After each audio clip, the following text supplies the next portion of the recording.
It's perfect. Don't change anything. I know I can't go into your room, but what did you do for yours? For mine, think ultra-modern Madrid, Virtuoso said. New and old Japanese fusion, she said. I went with the Lego look. It reminds me I'm a builder, Midas said. He did not, Virtuoso said, giving him a fake push on his shoulder. He liked the suite from the Hotel Meurice in Paris, and he loved the marble bathroom. Yeah, it's really sweet, Midas joked. Hotel rooms? Bioforce asked. Yeah, I showed him room after room until he found one he liked. It was then just a matter of customizing to the space and adding function. I did the same for yours too. What did the boys get? Bioforce asked. I'm in the room and I'm a boy, Midas reminded her. What did the other boys get? Midas and I did the whole Mount Olympus Greek god thing for Olympian, complete with marble tub and columns. Darkspeed is a harder guess, but I based his suite off the penthouse at the Lanesborough Hotel in London.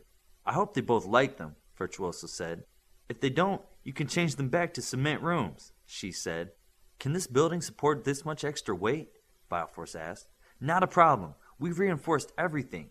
I even grew the foundations of the building down a bit with super steel. We're good, Midas said. Bioforce continued to look around the room. I love the chandeliers. They look like they belong in a palace. All the crystal around the lights gives the room a warm glow. They're diamonds, Midas said. Diamonds? Oh, of course. Money's no object when you can make either just as easy. Bioforce walked up one of the circular staircases to the balcony. You said superhero elements. There, see? Virtuoso was pointing at one of the walls, then another. Oh, I see. You have silhouettes of the first team of 6, 5 of them anyway. There's Omni, Mercy, Kodiak. Midas interrupted her. I told her that Kodiak is bigger than that. It's a picture.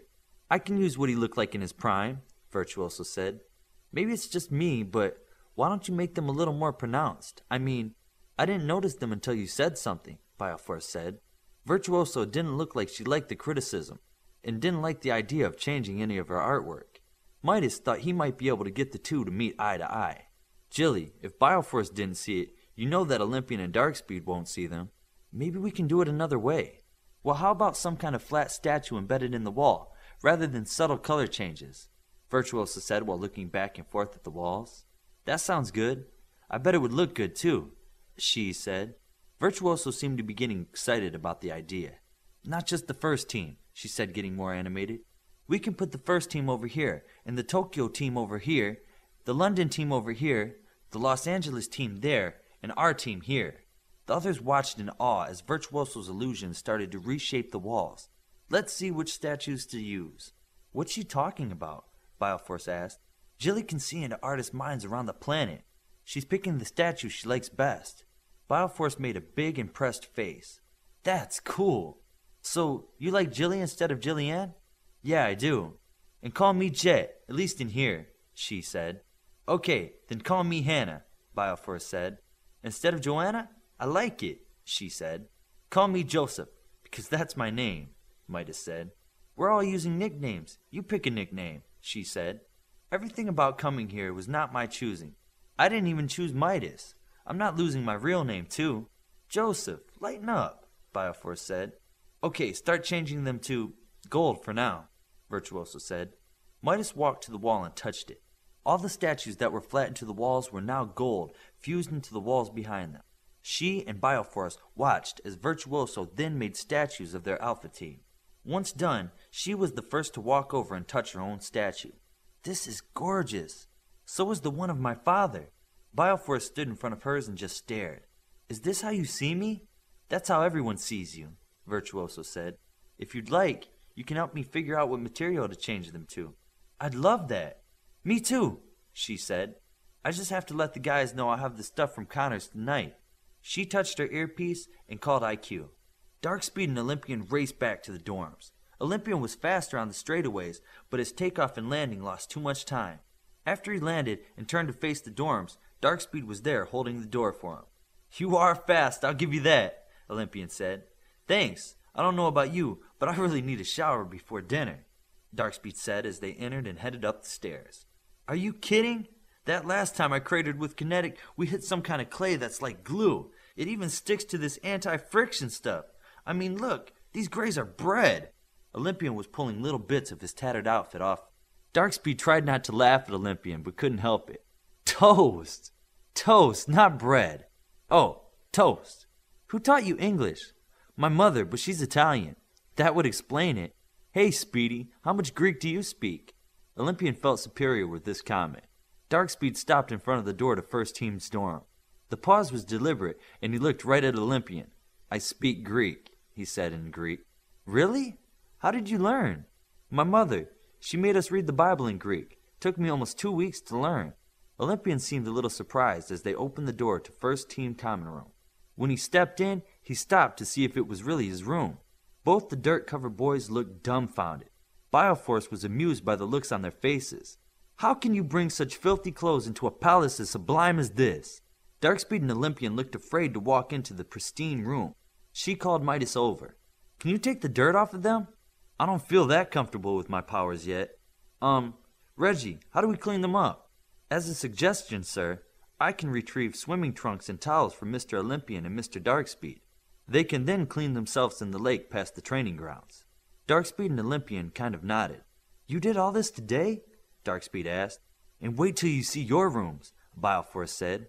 You did our rooms? How? Olympian questioned. We removed the walls first, then we remade everything, Midas answered. You and Virtuoso? Me and Jilly. Reggie returned with Darkspeed's things and a laundry bag and went to retrieve the next set. Where's Jilly? Darkspeed asked. She and Jet went to watch the brains work and to let them know Connors is bringing a bunch of stuff for them to look over. Oh, could you call them and let them know it's time to eat? My earpiece is in my room. It's still in my room, isn't it? We just moved that stuff out and then right back in. All your stuff is the same. Bioforce was talking on her earpiece when Reggie returned with the second laundry bag. The boys hesitated leaving the room. They wanted to see it all. Get cleaned up, then you can sit on the furniture, Bioforce said with her bossy tone. She and Virtuoso opened the door to the room as Reggie was cleaning up the mess the boys made with their dirty shoes. Where are the guys? She asked. They were pigpens. They went to wash at the lake, Bioforce answered. Oh! Boom! Was the noise they heard outside. Then the door swung open and Darkspeed entered. I win, he said. Olympian arrived right behind him. If I could corner faster, you'd be mine. No, you're both mine, came a very loud voice from behind them. Connors was standing behind the two boys in the open doorway. His face said, not happy. Come with me. Connors then led them both outside.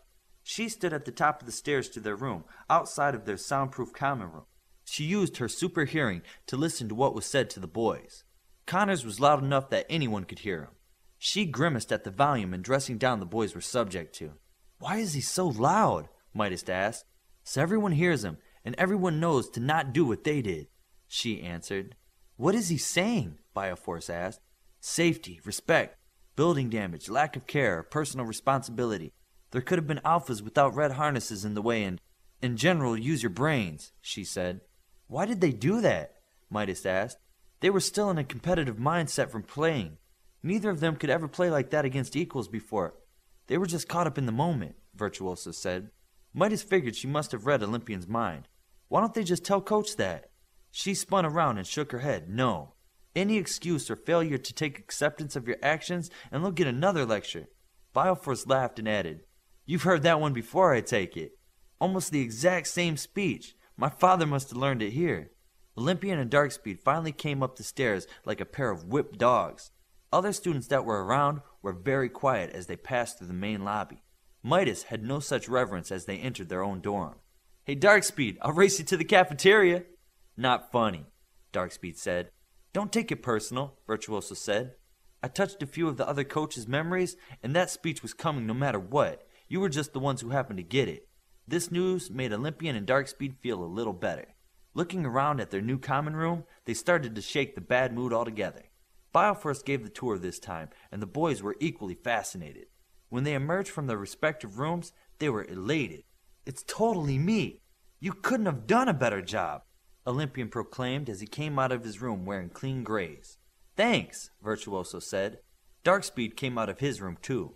I agree, this is great. Better than I expected it to be. He moved to the door, leaving the common room. Let's eat.